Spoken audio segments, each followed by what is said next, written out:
હું પંડ્યા આરતી, આપ જોઈ રહ્યા છો spark today news. Akhil Bharatiya વિદ્યાર્થી પરિષદ દ્વારા મહારાજા સાજરાવ યુનિવર્સિટીમાં આવેદનપત્ર આપી રજૂઆત કરવામાં આવી, જેમાં 75 વર્ષથી છાત્ર હિતો માટે સતત કાર્ય કરતું આવ્યું છે। ત્યારે મહારાજા સાજરાવ યુનિવર્સિટી ઓફ બરોડાની હોસ્ટેલોમાં સુદૃઢ વ્યવસ્થા અને સાફ સફાઈ છેલ્લા ઘણા સમયથી મહત્વનો મુદ્દો રહી છે।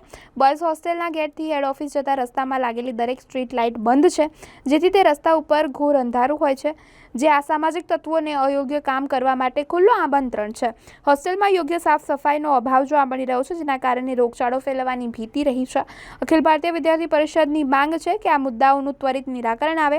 જો 24 કલાકમાં આ મુદ્દાઓ પર કાર્ય નહીં થાય તો અખિલ ભારતીય વિદ્યાર્થી પરિષદ દ્વારા ઉગ્ર આંદોલન કરવામાં આવશે, જેની સંપૂર્ણ જવાબદારી યુનિવર્સિટી પ્રશાસનની રહેશે, તેવી તેમના દ્વારા ચીમકી આપવામાં આવી છે। હોસ્ટેલ પ્રશાસન હાય હાય, અરે હોસ્ટેલ પ્રશાસન હાય હાય, ચીફ વોર્ડન સર એક કામ કરો, ખુરશી છોડો આરામ કરો, ચીફ વોર્ડન સર એક કામ કરો, ખુરશી છોડો આરામ। નમસ્કાર। આજે અખિલ ભારતીય વિદ્યાર્થી પરિષદ MS યુનિવર્સિટીના કાર્યકર્તાઓ દ્વારા હોસ્ટેલના વિષયને લઈને આવેદન આપવામાં આવ્યું છે। જો હોસ્ટેલના બોયઝ હોસ્ટેલનો જે મેઇન ગેટ છે ત્યાંથી લઈને હેડ ઓફિસ સુધીનો જે માર્ગ છે ત્યાં સ્ટ્રીટ લાઇટની વ્યવસ્થા નથી, અને જે બી સ્ટ્રીટ લાઇટ છે તે બંધ છે।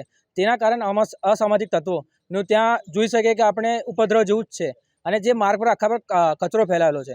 વિદ્યાર્થી પરિષદની સ્પષ્ટ માંગ છે કે સ્ટ્રીટ લાઇટ ચાલુ કરવામાં આવે, અને જે બી આવા અંધકાર છે તે નવી સ્ટ્રીટ લાઇટની વ્યવસ્થા કરવામાં આવે। જે સ્ટ્રીટ લાઇટ બંધ થઈ ગઈ છે તે નવી સ્ટ્રીટ લાઇટ નાખીને અજવાળું થાય તેવી વ્યવસ્થા કરવામાં આવે। સાથે સાથે જ્યાં કચરો છે તે સાફ કરવામાં આવે। તેના માટે આજે ચીફ વોર્ડન સાહેબને આવેદનપત્ર આપવામાં આવ્યું છે।